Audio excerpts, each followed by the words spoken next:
because when you're in the jar, you can't see the label on the jar. It's true. You have to be out of it to see it. Word. What did you say? When you're inside the jar, you can't see the label that's on the jar. You're already in it. The label is in from outside. Sorry. But yes, that makes... I read.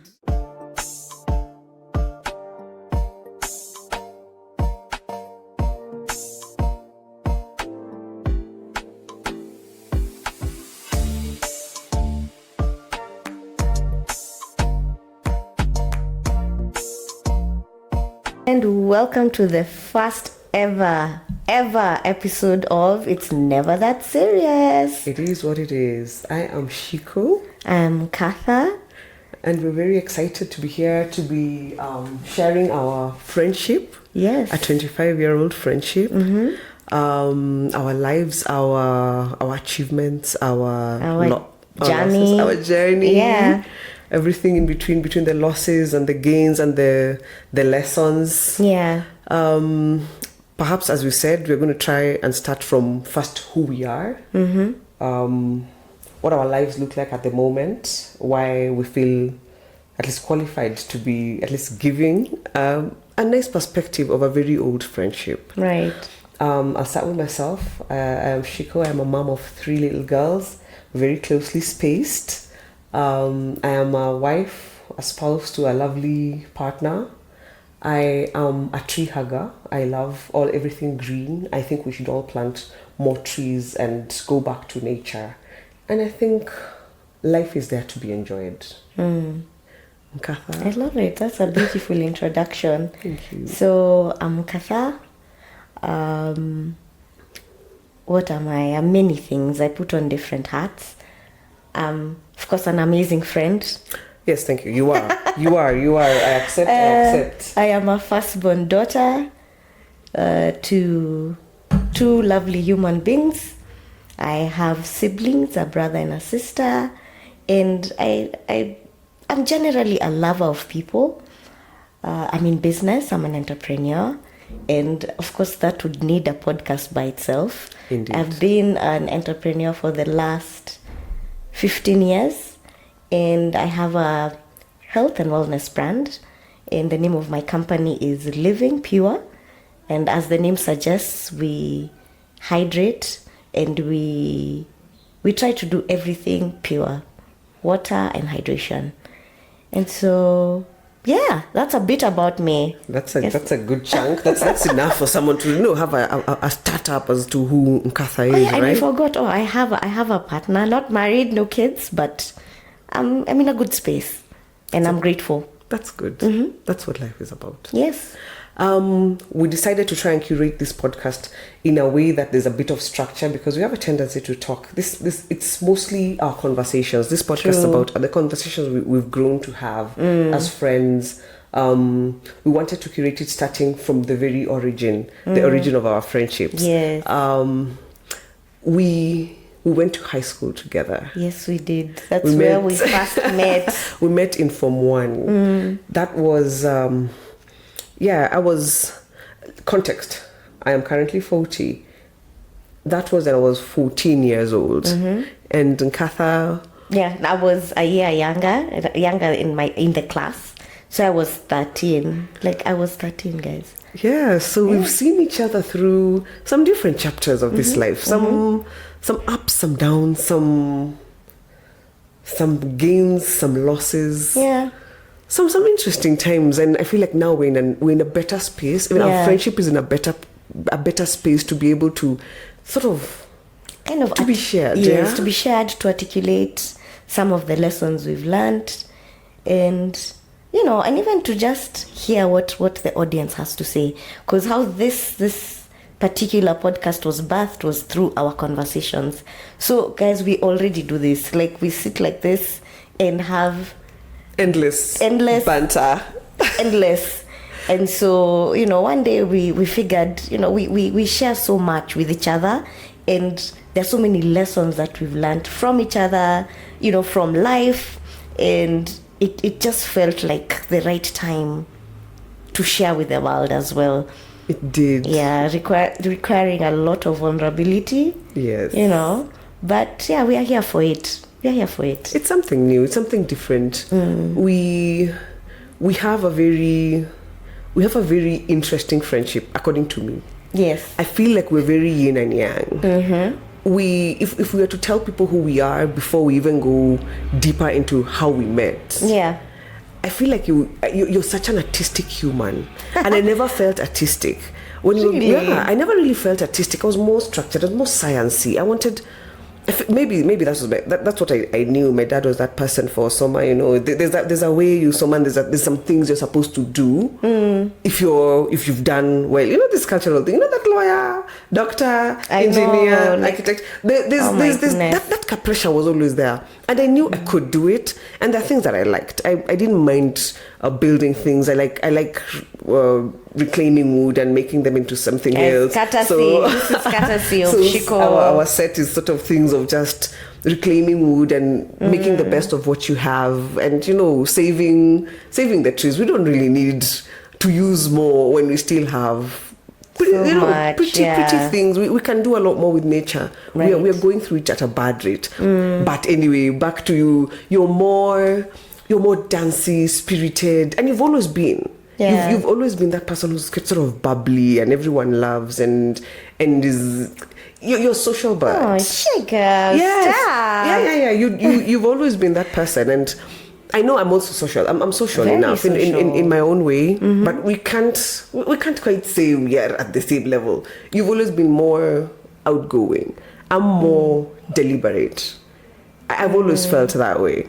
I don't know whether you feel the same way, but it's a thing I've always felt came easier to you. Like you could go when we were younger, you could just get into the bar and to the club and you'd dance very easily. You wouldn't need a couple of drinks to get there. It was you and our other friend, and that was always you guys, right? Yeah. You didn't need the motivation and the startup and the thing. I could never just be that. Okay, so I get what you're saying, and you're right. You're definitely not wrong. I've always been very comfortable with people, and I'm genuinely interested in the human condition. So it doesn't take too much for me to strike up a conversation.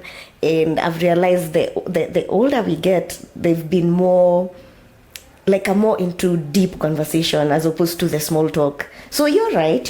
I've never had a problem making friends, but I think you're similar in that way. Different, but same. So, like when we first met, I felt that you were really comfortable in your own skin. I felt like you were very easy to talk to, very accommodating.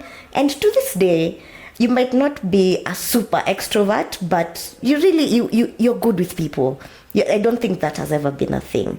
About the creative part, I feel like, yes, you've always been the more structured, sciencey one, but you also have this other beautiful creative side of you that's good with your hands, and you're good with design, you're good with even fashion. Like you have your own unique style to you, and I feel like that is what draws people to you. Oh, that is. And we are here for it. We love it. It's very yin and yang, and I've always known, even with what we like I have an event and I need something to, and with women, let's be honest, you don't have everything for every occasion, and True. if you do, power to you. But the rest of us mortals actually have what we normally wear on a standard. Yeah. And then the extra ones, we have that friend who you can call them like, yo, I need something for this kind of event. I need the address. Yeah, I need something. I can always find something. Like there's a lot of stuff in your closet that I feel like, this is so me and this is so me. But when I go out, I can't quite say we pick the same things. We don't gravitate towards the same things. It's true. We are the same but different. Yeah. And I think that's what makes us work. And that was very, it became one of those, the way when guys are in a relationship, back they start looking the same, they start resembling each other. Remember how many questions we've had of, is this your sister? Are you guys sisters? Are you related? We look similar-ish. I think we've become, we are so in tune with each other. We're like a married couple now. We've started looking the same. Yeah, because we sort of do things the same. Like when we're learning how to when we're learning how to do maybe our eyebrows, we learn them next to each other. So for sure, they'll sort of come out a little bit similar. There's been those things, and now I understand why people used to say some friends end up looking the same. You don't really look the same, but you do so many things similar. Yes, you even even your mannerisms. Your mannerisms, Yes. the way you speak, the way you socialize. There's just so many things that sort of they merge somewhere. Of course, the difference is you look together. You look together. You look together. There's a togetherness, and I've always thought that was interesting. I know it didn't come automatically. I feel like it's something we grew into. Yes, we grew into true. it, It's right? True. It's true, because we come from different backgrounds, and I don't know if it wasn't for high school, I don't know if we'd ever have met. Probably. The world has got a At way to some just point. bring you whoever you're supposed to come Yeah. into your life. I believe they will always come into your life. Yeah, but I at feel the like right we time. had a beautiful beginning, because it was a new space for both of us. We were all, well, you seemed more comfortable in the space, to be honest. Me, I was like a fish out of water, but we were discovering each other. Like, we've grown up together. True. We've literally grown up together From the beginning of teenage, and that's the Yes. time people start figuring out who they are and what life is about, and Yes. experimenting and things like that. Yeah. So I think that was a blessing in itself. Yeah, and weirdly enough, I'm the firstborn, but you're very nurturing. Yeah. 'Cause So I we need to debunk a few things Because here. I feel like you really took care of me in high school. As I said, I mean, you guys, this was a new environment. Well, for all of us, but more so for me, because I was from a very, very, very tuseme tu group of schools kind of situation. She was from a group of schools situation, and the rest of us had done primary school. wow. I was just going to say I wasn't very exposed. Yes, And- from group of schools. Anyway, back then, like right now, everyone is group of schooling. Come on, True. That's what's happening. So we're not really putting down the group of schools, but it was nice. It True. was, And this was our high school was in Eastlands, in the middle of Eastlands. A good school. Can we say the school? let's not. Okay, so we are not getting into that, but I mean, a generally decent school. But for me, there were so many cultures blended in together, and I was exposed to only, I think, a certain type of Let's people. say the school. Yeah. Let's say the school. It'll give context. We to were in so Buru much. Buru girls, We were in guys. Buru. Buru So, Mamba. Yeah, Yes. there's context to some stuff that just has to come out. Yeah, you have to you say have to get the environment. Yeah, yeah. For some of these things. In the heart of Jericho. Yeah, across from Jericho Market, Yes, next to yes. Metropolitan. Oh my word! Yes, Metropolitan Hospital. We have experience about like sleeping, having your sleeping accommodation next to a hospital, an actual hospital Yo, where this- hospital things happen. Anyway, High school was dark. So anyway, this fish out of water, and I met this amazing human being called Shiko. And I don't know, I think she could also read my vibe. Maybe I just looked as lost as I felt. No, you didn't. I did. You did not. And I At don't know, all. I felt like you were already comfortable in the space with the people, with the culture, and you just, you took me in. So this girl, guys, she was a prefect. She got me into clubs, like different clubs before now. And I think even that guidance is what led to my love of music and just the creative arts. So No, but that one is not on me, because that was your club. You pulled me into the music and the dramas. Oh. Yeah, that was you. Okay, so you just opened me up and I went with I it. pulled you into the sciencey debatey sort of. Oh, yes. That was me. And Rangers. And the Rangers, like the structured stuff, that was me. You pulled me into the musics and the arts. You see what I'm telling you? You Okay, were always okay, that person. Okay. You were I think always that person. I just needed to feel safe. Yes, And then you were in your blossom. element. And then blossom. So that was us in high school. It Very was- good times. Yeah, Well, good times. High school wasn't the best experience, but I feel like I appreciate what I went through. It exposed me to so much more that prepared me for the diversity that's life. Because how I checked in, I was not equipped.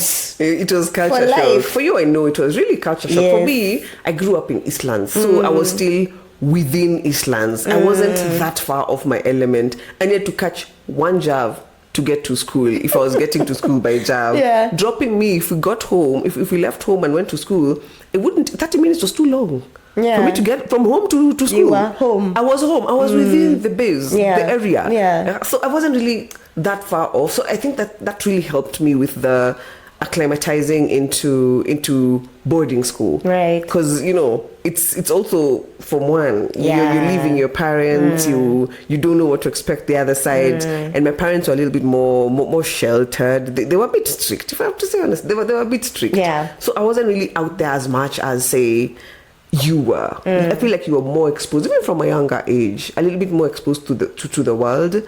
But for me, it was the fact that it was home area. Yeah. That is what helped me sort of feel like... You were in a school in your hood. In my hood, it wasn't too far off. So for me, that helped me. For you really made friends fast. Very fast. I don't know whether you remember this. Because... Interesting. The friends you made, you just made different kinds of friends, but you made friends very, very fast. Yes, you really do. You are a social person. You were out of your element, completely out of your element. But you just managed to gel and make it work. You made it work, and you made it work flawlessly.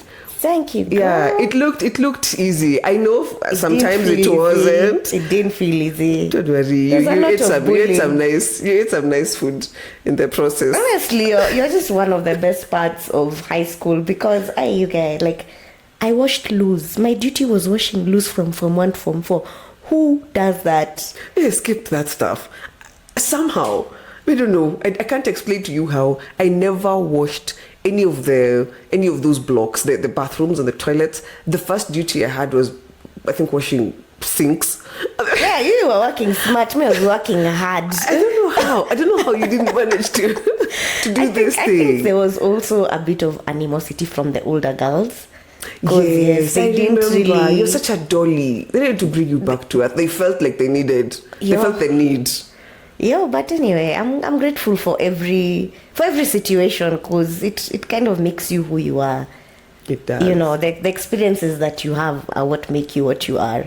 So yeah, that was high school. That was high school. And that was the beginning of our love story. Yes. Moving from the beginnings to our 20s. So that was the teens, that was the meeting, the original friendship. But I have to mention this. Mm-hmm. We were only in the same class for 1 year. Yes. For 1 year. It was when 1 year. When we moved to Form 2, we were split. But the friendship never faded. It never really took any kind of beating. That's the weirdest thing. Yeah. Because I see it now with my kids. When they're split, when they're going up a class and they're split, those friendships end.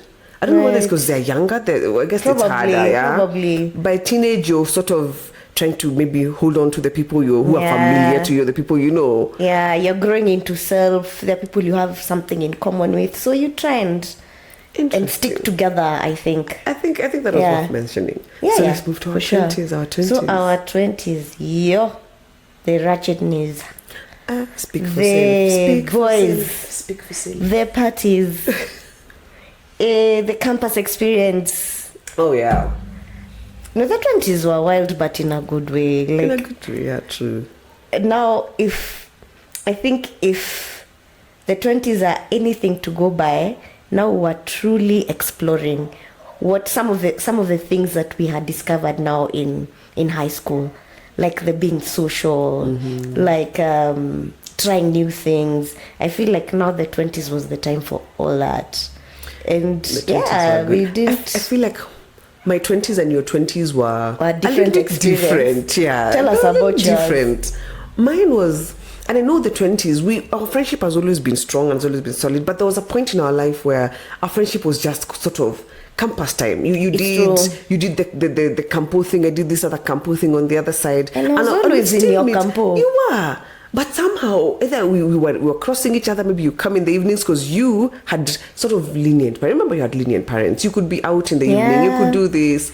And mine, there was sort of curfews that you had to be home at around a particular time. So there are things that I feel I miss because of that. When I think back, there's no other reason. There's no other reason I miss you being in my campus and I'm there. You were in a private campus. Now things stand. And now I went to the most public campus. And I went to the formal bougie. The most bougie campus. So At least back then. Back then it was bougie. Now I'm sure there's... It's still bougie. Still bougie. Yeah. I should go back. Because I was in main campus. The main campus, Nairobi campus. And Carol ended up in USIU.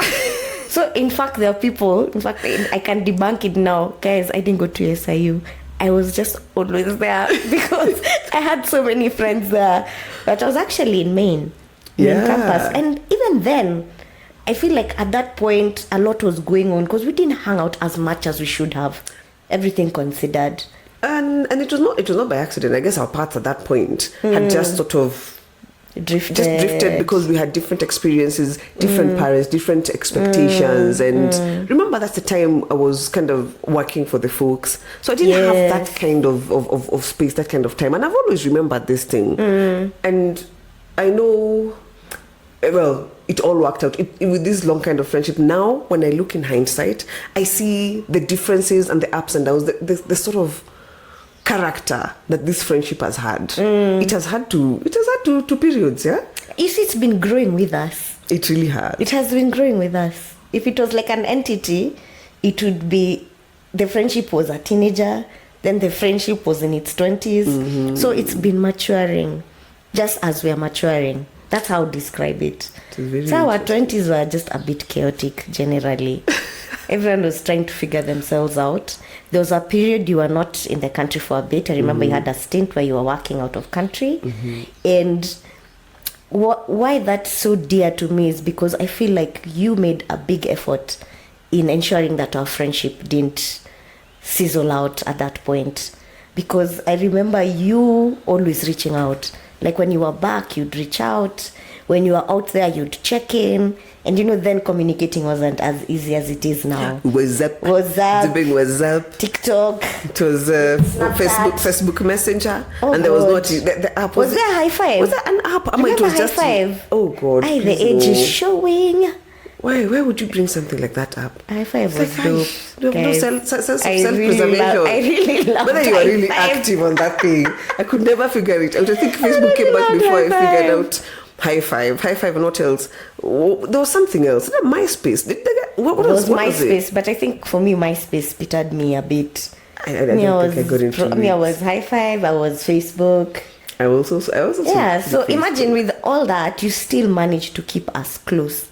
And I don't know, I maybe you'll give us your reasons now, but I've always appreciated that because I feel like without that deliberate effort, we probably would have, not fallen out, but we would have drifted a bit longer before rekindling the friendship again. I can actually tell you why.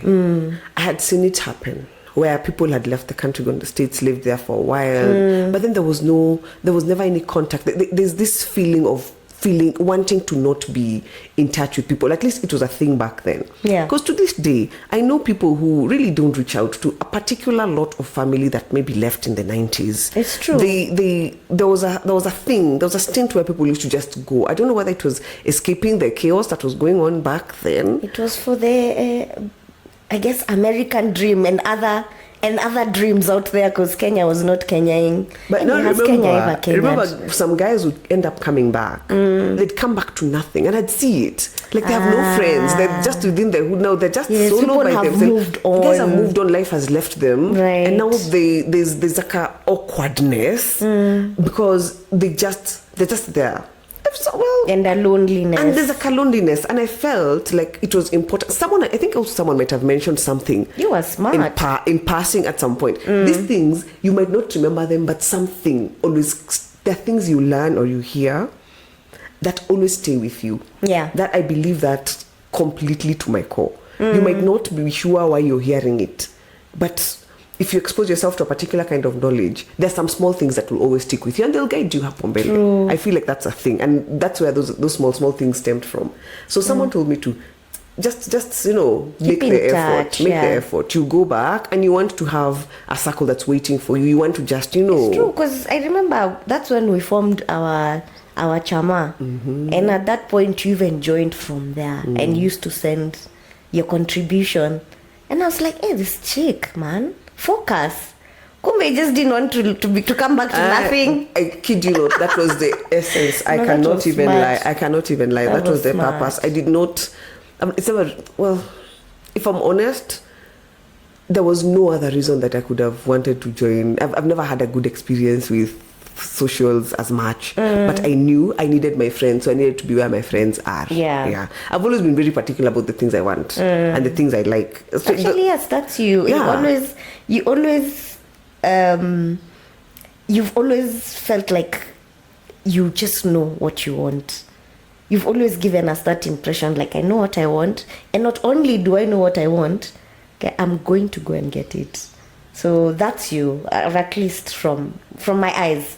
Oh, that is very nice. Yeah. Inside sometimes it's from this side coming out. It's very scary when you're sometimes doing some of these things they're a bit daunting because they're different.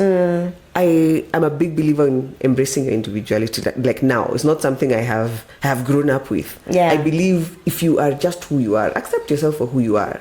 And I think we'll get into that a little bit later. Okay. But I always feel like there's value in that. Absolutely. And I also have a lot to say about that, because I'm embracing it. I think I'm embracing it now more than ever. Before, there was a lot of unsurety. Anyway, we'll get into it. But yes, embracing your individuality is the best thing you can do for self. Because that's the only way you're going to grow. And not only grow, but grow authentically. Very true. Right? So our 20s, I felt like that was a bit of it. Yeah. That was trying to figure out who you are and what you like and, what makes you happy, what makes you tick. Right. For me, I feel like I would have wanted to party a little bit more. But now when I look at it, like, it all worked out really well. Like, if I'm told to go and party the way I was supposed to be, I thought I wanted to party, Yeah. I wouldn't even do it right now. It's not Yeah. a thing. Even with the ability now, I would not want to do it. So it worked out either way. It's true. I think it's also a personality thing. If you're into, because for me, I feel like I party more than most of my age mates, You do. and I have never gotten bored of it. So I feel like it's a personality thing. It's just that now the spaces change, But really, if that's who you are and that's where you get your joy, then it doesn't matter. So if for you that was not a thing then, it wouldn't be a thing now. No, you were a social bird in a different way. As I said, yin, yang. So your 20s, I feel like you really explored. You had way more fun, but you did have a couple of blows in your 20s. Like which ones? Of course I did, but which ones are you referring to? You lost a boyfriend very early. That was a death. Yes. You don't understand how big that was. Actually, a life. That was a life event. That changed me completely. Yeah, it did. Yeah, I lost my first love to a car accident when I was, actually it was pretty young. It was 18. It was just right out of high school and into campus. So I feel like maybe even just the wildness of the 20s was even in.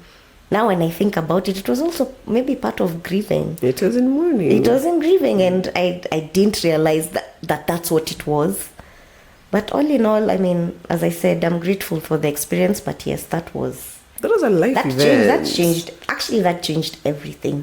That was a big one. Yeah, that was a very big one, of the biggest to this day. Actually, it was. So for me, relating to something like that, because I saw how what that did. So I always felt like there's like a strength in you that has always been able to get past some crazy stuff. Because you think of these things, you're like, where? Yeah. This one is a hard one. But you went through it really well. And again, time is a thing, eh? It's true. Everything in hindsight. It's true. You don't forget, but you kind of just get used to not having that person around.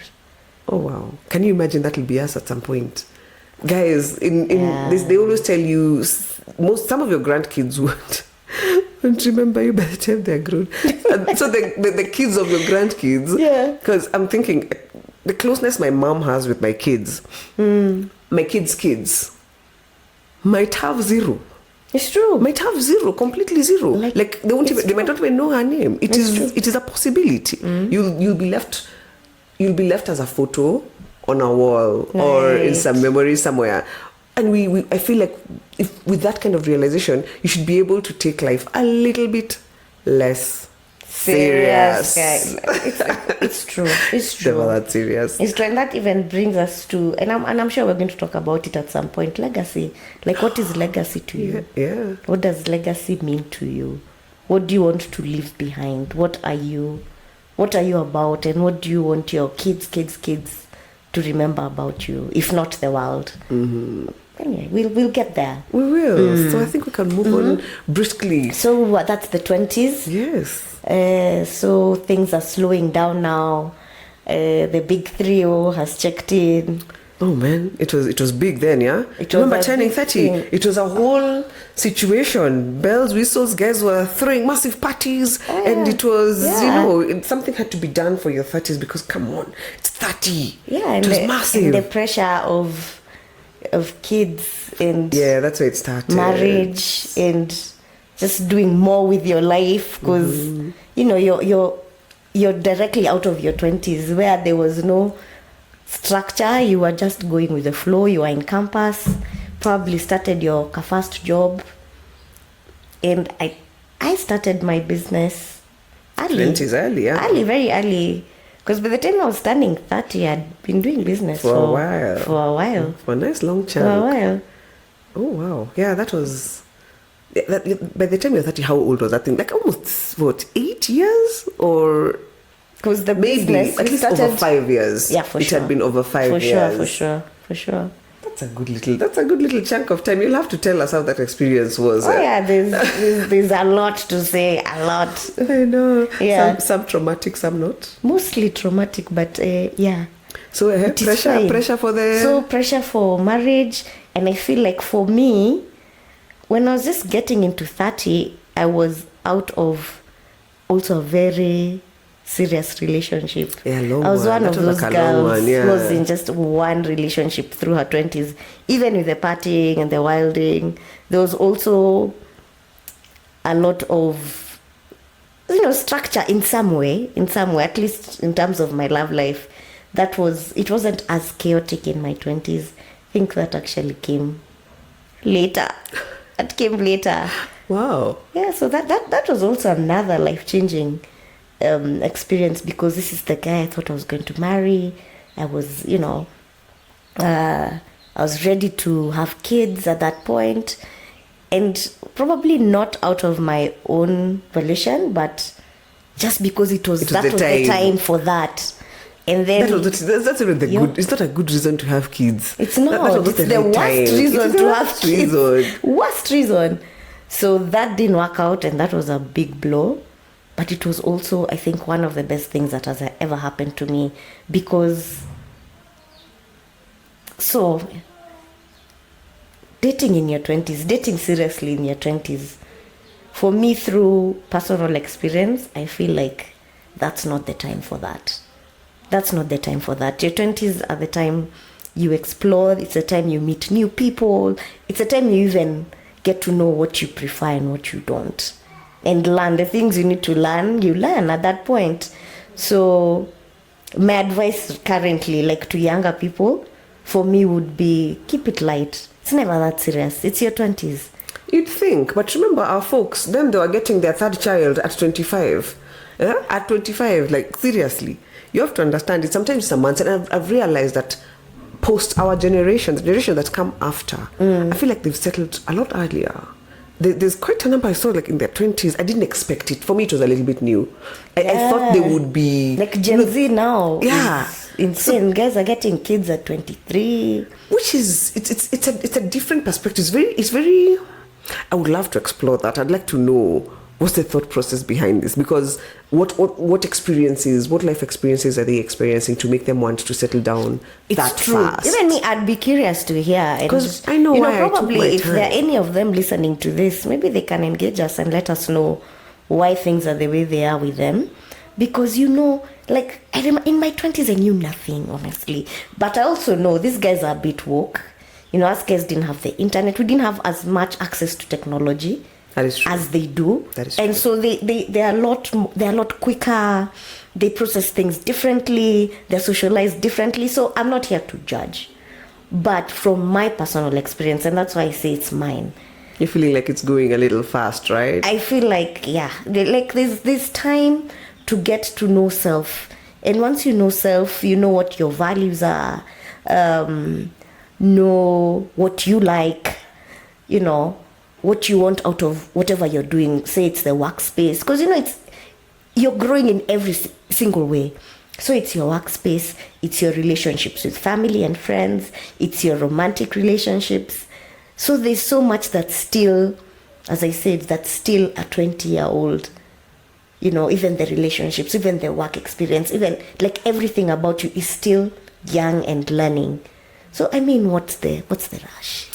But that's a personal opinion. It is a personal opinion. So, and I am actually of the same opinion. Right? I feel like if I was to settle down, if I had settled down earlier, say the way I in my mind of minds, I thought it was going to be, get married at 27 and then get babies maybe by 29 after enjoying that kind, Yeah, 2 years of bliss. Yeah. Just you and Bay, traveling the world. I tell you. Yeah. So, that was the original plan. Yeah. So the plan was, get married at 27. Then that didn't work out. That didn't really happen. That was not the time. Like, I felt it was too soon. So I pushed it 29. And then I pushed it to 30. I pushed it to 30, 31. And by the time I was 20 something, I think I was dating someone, like properly dating somebody. So it was just, we're enjoying, it's fun. And in my head, I could think of the responsibility that comes with family life. Right. And every time I thought about it, I felt like, I'm not ready. I'm not ready. Yeah. So if that is what I was thinking in my 30s, can you imagine where my headspace was in my 20s? Right. So if I'd have decided to in my 20s, I think I would have struggled. I would have struggled because the mindset needed for children, not that all of us get there at that. Or you're ever really ready. But there's a particular space you should be in that helps. It helps to be in a particular headspace if you're going to get into such a permanent situation, a permanent commitment. So that it doesn't feel like you're growing up with your child, like literally, because you're also so young. Yeah. But hey, to each their own. It's fine. Yes. It's never we all have different journeys. Oh yes, for sure. Yeah. So 30s. So that was me. Still in business. By that time, the business wasn't doing as well as we'd have liked for it to do.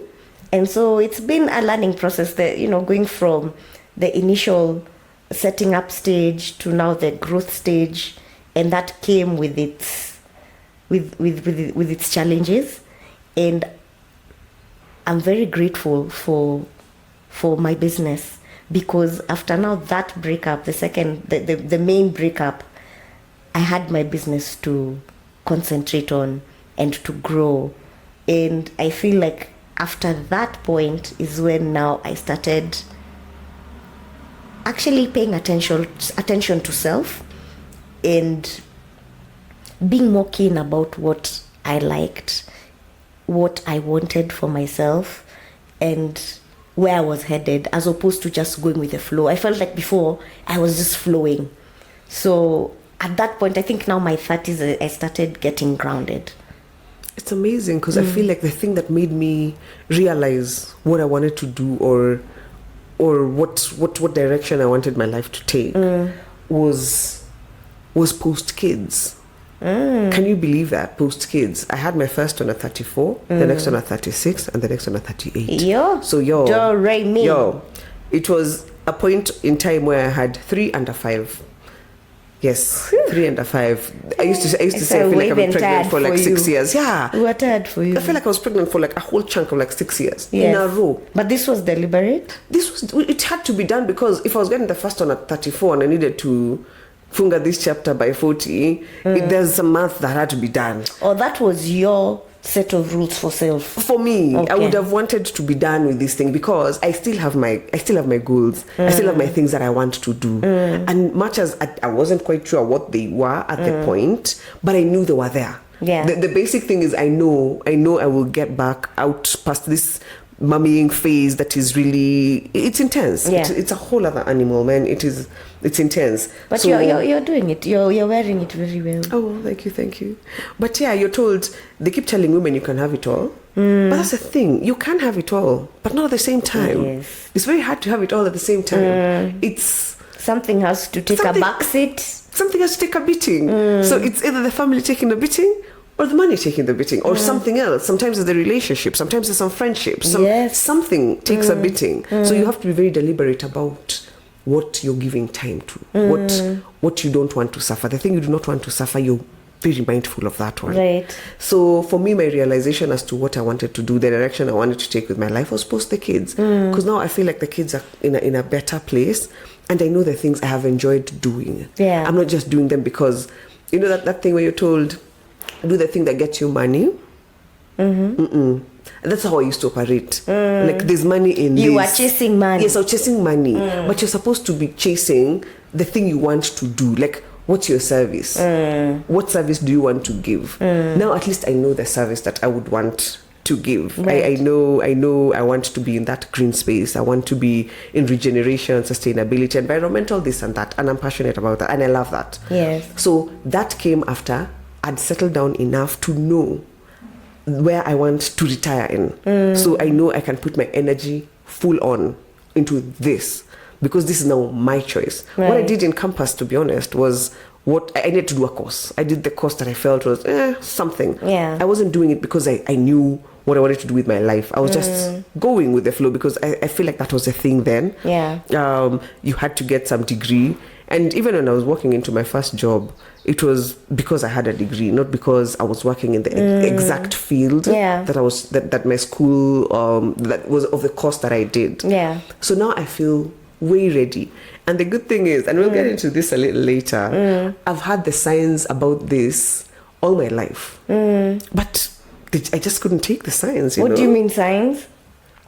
Let me give you, I'm telling you, I want to go into regeneration, sustainability, planting trees, regenerating, putting back the forest, because we really need to do better for this planet. We can't leave it the way, we can't keep taking from it without giving it back. Right. Everything, even relationships, everything. True. We have to be able to give back, fix the things that we have been doing over the years. So I want to do that.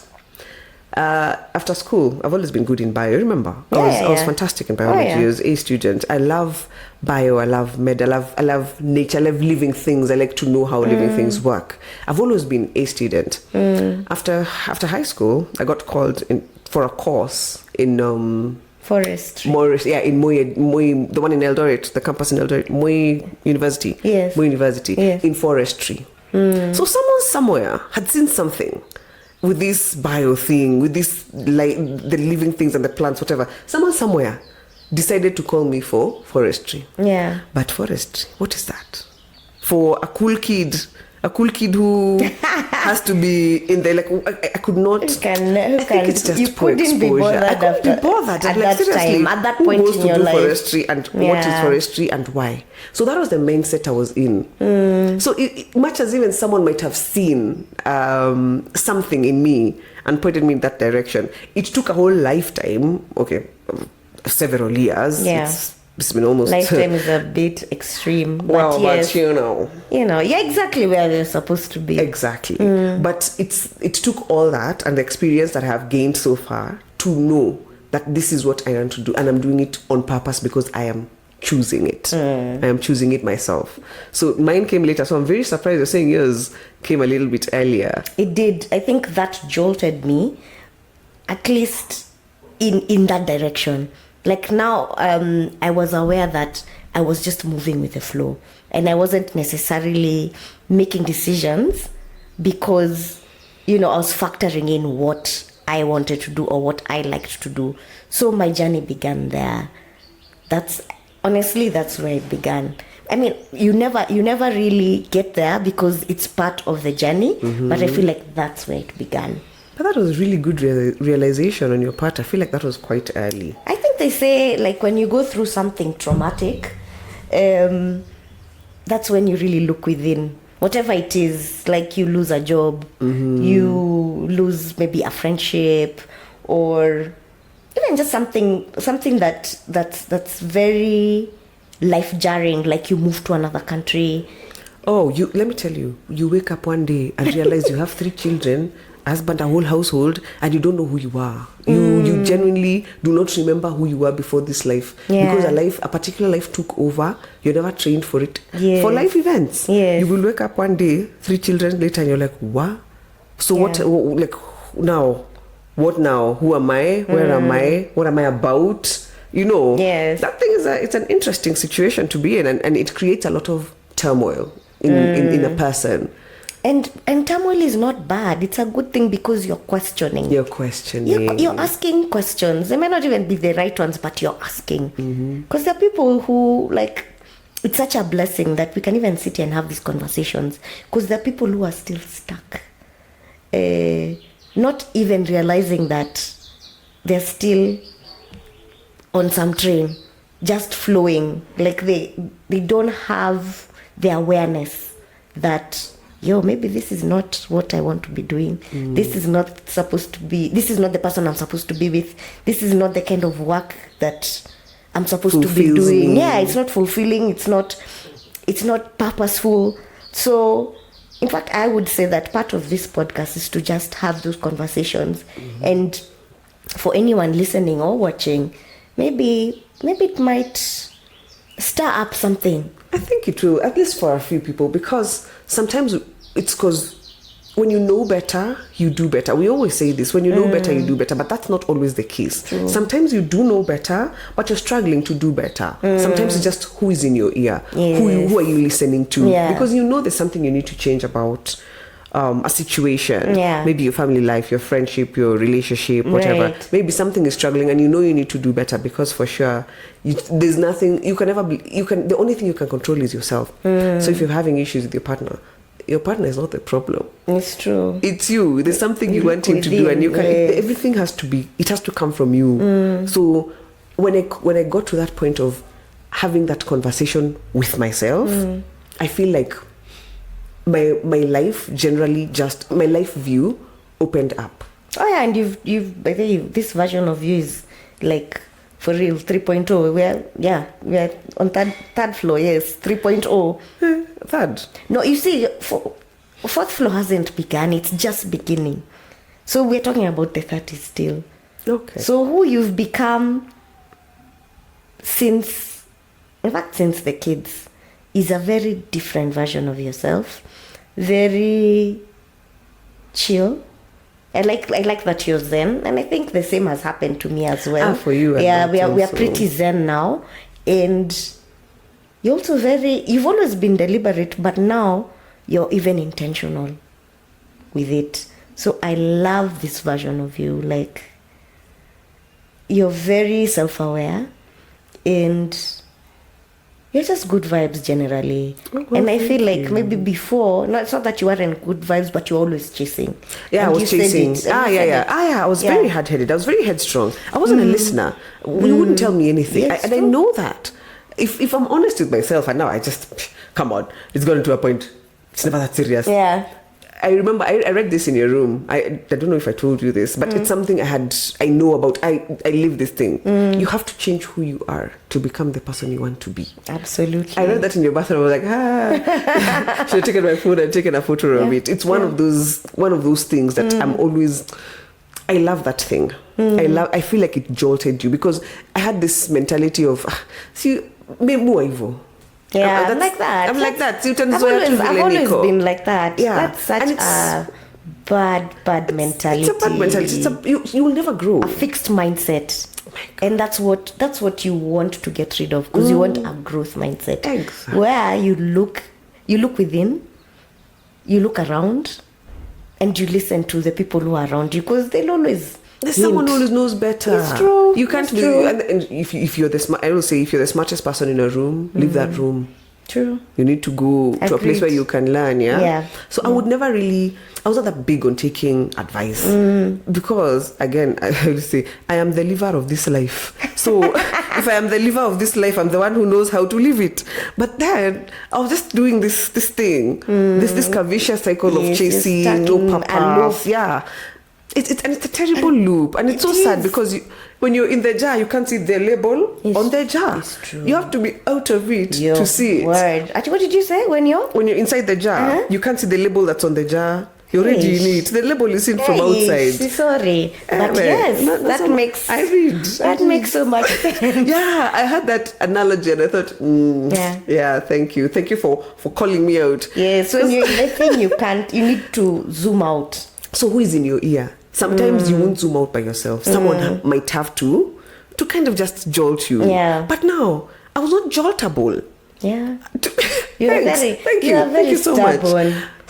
With all the support, Hey, but we are still here. Did we leave? No, we didn't. Yeah, we are still here. Anywho, in the gutter with you, Uko, in the mud. But it's true. I had to actually change my mindset to know, to accept a few things, to be able to listen to the people who have been there before. Listen to the guys with experience. They're saying something.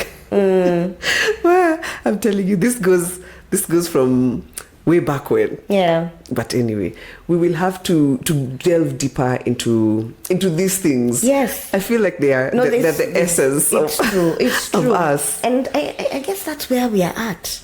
Because now we are getting into fourth floor. Okay, some of us have already landed. Some of us are not far behind. It's okay. But yes, so our conversations will basically be centered around who we are, who we've been, and where we are going. Amen to that. Yeah. That's definitely going to be it. So our podcast, can you at least say what your intentions for this podcast are? Just as you with the perspective of Nkatha. Okay.